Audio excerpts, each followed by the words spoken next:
So, the 2012 Academy Awards, the Oscars, how was it for you? Well, firstly, my apologies for looking a bit disheveled, but I've been up most of the night watching the Oscars, and as somebody who used to go to Hollywood to cover the Oscars for Radio 1, let me tell you, the very best view of the Academy Awards is from a television screen miles away from Los Angeles.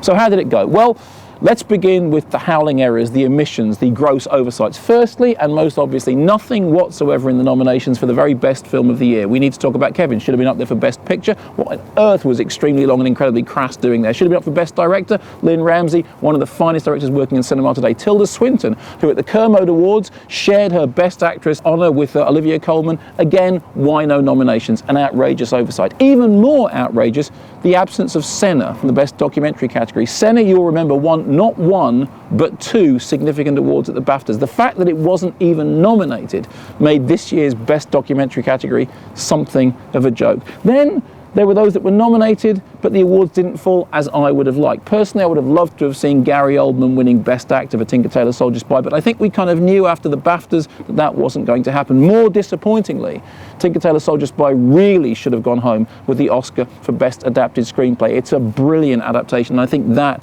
was a mistake. Heartbreaking too to see Chico and Rita losing out in the animated feature category, particularly for me because Chico and Rita is the only time I have allowed a filmmaker to keep their Kermode Award despite being nominated for an Oscar. Disappointing too that in failing to win the Oscar, Chico and Rita left the door open for Rango, which now means that we live in a world in which Gore Verbinski is an Oscar-winning director.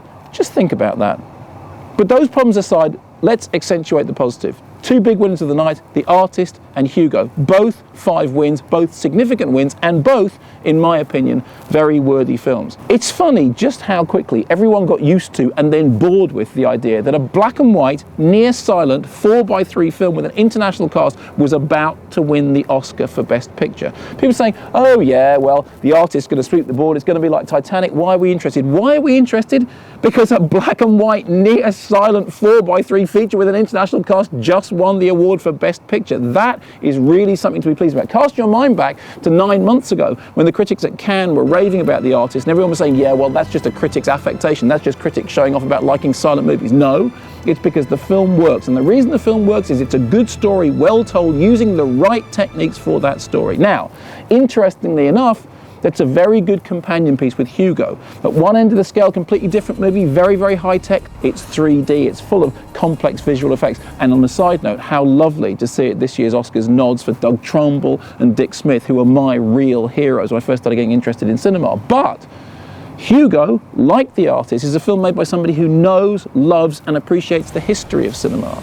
Hugo may be a modern 3D movie, but it reminds us that 3D is as old as cinema itself. In fact, Scorsese does something interesting with it, which is to say, you know, this isn't a newfangled gimmick, it is an old-fashioned technique. He actually uses 3D to alienate us, to remind us of the mechanics of cinema, making it, in my opinion, the only really interesting 3D movie ever. So, despite my grumpiness, despite my prejudice against the Oscars, despite my problems with the fact that essentially it's a bunch of old white men telling us what are good films, you know what? The fact of the matter is that the wins for The Artist and Hugo should put a smile on anyone's face.